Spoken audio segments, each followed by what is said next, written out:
চলুন সবাই মিলে ঘুরে আসি জঙ্গলমহলের পাহাড়ি সৌন্দর্য এবং জঙ্গলে ঘেরা বেলপাহাড়ি। মূলত বছর 15 পেছিয়ে গেলে এই স্থানের নাম শুনলেই প্রথমেই মাথায় আসতো মাওবাদীদের কথা। রাতের বেলায় তো বটেই, দিন দাহারে চলতো মাওবাদীদের আনাগোনা এবং নৈরাজ্য। যদিও এখন মাও ভয়ে জুজু হয়ে থাকা সেই বেলপাহাড়ি এখন পর্যটকদের কোলাহলে মুখর। শীতকাল হলেই খেদারানির ধারে ঘাগরার পাড়ে বসে চড়ুই ভাতির আসো। শুধু জেলা বললে ভুল হবে, কলকাতা থেকে অসংখ্য পর্যটক ভিড় করেন সেখানে। বেলপাহাড়ির আনাচে কানাচে শালের জঙ্গলের ভেতর কোথাও রয়েছে জলাধার, কোথাও আবার প্রাগৈতিহাসিক গুহা।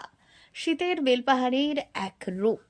আর ঘন ঘোর বর্ষায় আকাশ মেঘে থাকলে সেই বেলপাহাড়ি অন্যরকম।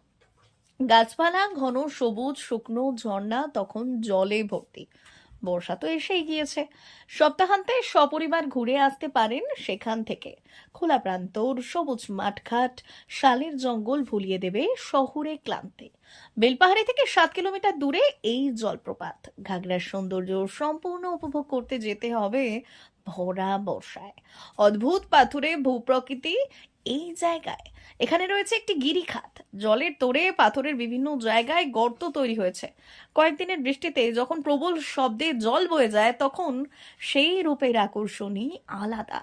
এরই পাশাপাশি যাওয়ার পথে রাস্তার দুপাশে পড়বে টাটকা গুড় তৈরি করে দেওয়ার বড় বড় পাত্র, যেখানে তৈরি হচ্ছে গরম গরম টাটকা নলেন গুড় এবং গুড়ের পাটালি।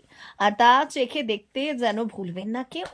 এরই পাশাপাশি আপনারা ঘুরে ঘুরে দেখতে পাবেন তারাফেনী জলাধার, খেদারানি হ্রদ, চাতন পাহাড়, ঢাঙ্গি কুসুম, গারাসিনী পাহাড় সহ অন্যান্য সাইট সিনগুলি। পাটালিটা তোমার গুড় থেকে তৈরি হয়। গুড়টা তোমার রস থেকে, গাছ থেকে রস পাড়া হয়, তারপরে এই ডেকে ঢালা হয়। ঢালা হওয়ার পর জ্বালনি দেওয়া হয়। জ্বালনি দেওয়ার পর গুড় হয়ে গেল। গুড়ে একটা গুড় মানে পাটালির যে পাকটা আসে ওইটা থেকে পাটালি ঘষে ঘষে ঘষে ঘষে গুড়টাকে ঘষে ঘষে শুকনা করে দিয়ে পাটালি করা হয়। কেমন চাহিদা, কেমন মানুষ? ভালো, চাহিদা ভালো। আর কি কি তৈরি করো? এই গুড় আর পাটালি, এর বেশি কিছু তৈরি হয় না। D news, Belpahari.